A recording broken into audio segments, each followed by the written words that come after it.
8 school threats have been reported in the upstate and western North Carolina since the Florida shooting last Wednesday. And while none of them has been serious, local law enforcement is putting their foot down.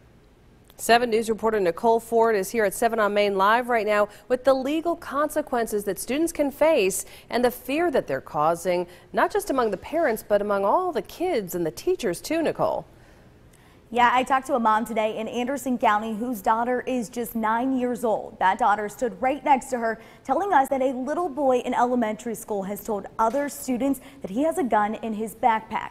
Now, this mom tells me that in the past it may have seemed like a joke, but with last week's shooting at a Florida high school, the fear is no longer in just the parents, but the students who are going to these schools every day.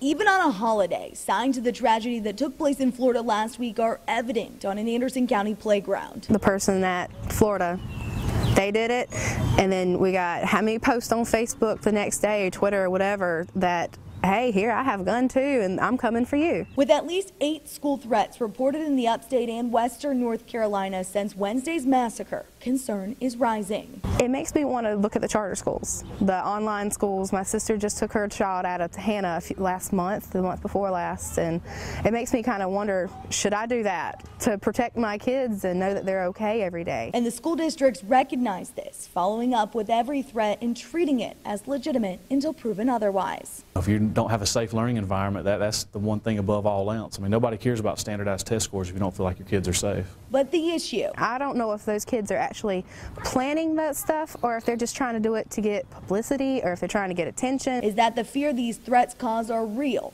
Now the Anderson County Sheriff and Solicitor are teaming up to let students know there are consequences to their actions. If we do find cause to arrest you for making some dumb, stupid, idle threat as it may be, you can be arrested. Yeah, particularly if it ends up shutting down the school. There's this charge called disturbing schools. While this criminal charge may teach that person a lesson, parents fear it's still not enough. because it's already out there. I mean, they've already threatened or they've already done it. So either way, your child's scared regardless. Well, the big thing I think that a lot of people wonder is, do kids even at this age get it? Do they understand? They might not be at home with mom and dad anymore. They might have to go to juvenile detention or something. I mean, their life could really dramatically change.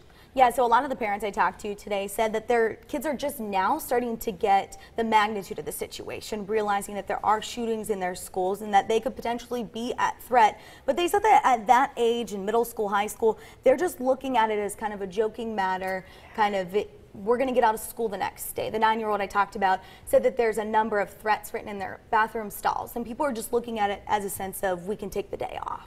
Well, now it's scaring people, and there are consequences. And watch the video, parents with your kids. It's a good opportunity on Facebook there. Nicole, thank you. Well, right.